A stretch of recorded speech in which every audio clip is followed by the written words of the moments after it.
Cricket කියලා කියන්නේ අපි හැමෝම වගේ ආස කරන මුළු ලෝකෙම දන්න ජනප්‍රිය ක්‍රීඩාවක්. නමුත් මේ ක්‍රීඩාවේ දන්න දේවල් වගේම නොදන්න දේවලුත් තියෙන නිසා ක්‍රිකට් ටෝක් අද අපි හිතුවා ඒ නොදන්න දේවල් වගේම ක්‍රිකට් ඉතිහාසය ගැන කතා කරන්න. අද අපේ මාතෘකාව වන්නේ ක්‍රිකට් ක්‍රීඩාව ආරම්භ වූ ආකාරය.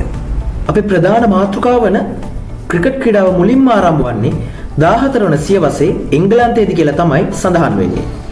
එංගලන්තයේ කේන්ස් සහ සසෙක්ස් යන ප්‍රාන්ත දෙක අතර තියෙන කුඩා ගමක් වන විල් කියන ගමේදී තමයි මෙහි ආරම්භය සඳහන් වෙන්නේ. මෙම ගමේ සිටියේ සත්තු ගොවිතැන කරමින් ජීවත් වූ ගම්වාසීන් පිරිසක්. ගමේ ජීවත් වූ කුඩා ළමුන්ගේ ප්‍රධාන වගකීම වූයේ එම සතුන්ට කෑම ලබා දීම සඳහා ඔවුන්ව රැගෙන යාම. එම රැගෙන යන සතුන් කෑම ලබාගෙන අවසන් වනතුරු ඔවුන්ගේ කාන්සිය මකා ගැනීම සඳහා ඔවුන් සියලු දෙනා එක්ව සොයා ගන්නවා අලුත්ම ක්‍රීඩාවක්. මේ ක්‍රීඩාව කිරීම සඳහා ඔවුන් යොදාගන්නේ දිග ලී කැබැල්ලක් සහ තරමක් කුඩා ලී කැබැල්ලක්. මෙම කුඩා ළමුන් ක්‍රිකට් පිත්ත වෙනුවට දිගු ලී කැබැල්ලක් වගේම අද භාවිතා කරන පන්දුව වෙනුවට කුඩා ලී කැබැල්ලක් යොදාගෙන තිබෙනවා. පසු කාලීනව පන්දුව සඳහා යොදාගත් කුඩා ලී කැබැල්ල වෙනුවට ඔවුන් විසින් සතුන්ගෙන් ලබාගත් හම් කැබලි යොදාගෙන ගෝලාකාර ද්‍රවයක් සාදා එය භාවිතා කරනවා. අද අපි දකින කඩලු 3 වෙනුවට එකල යොදාගත්තේ කඩලු 2ක්.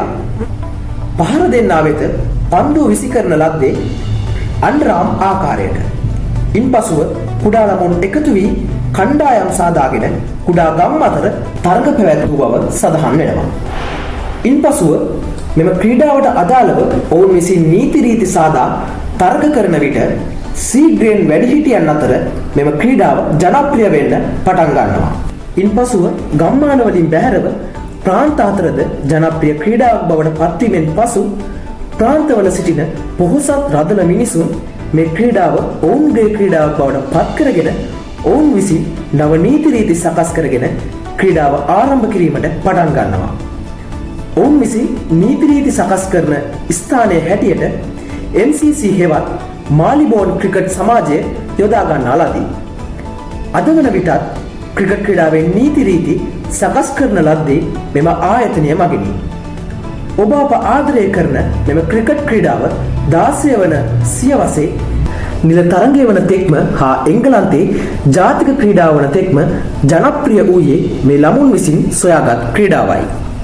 ඔබට මෙවැනි ඔබට දත් ක්‍රිකට් ක්‍රීඩාවේ ඇති දුර්ලභ හා අතීත සිදුවීම් දැනගැනීම සඳහා අපගේ ක්‍රිකට් ටෝක් YouTube චැනලය හා එක්වන්න. නැවත අලුත් පන්දුවකින් හමුවන තෙක් අදට අපි සමුගන්නවා. මතක ඇතුව අපිව සබ්ස්ක්‍රයිබ් කරලා තියාගන්න.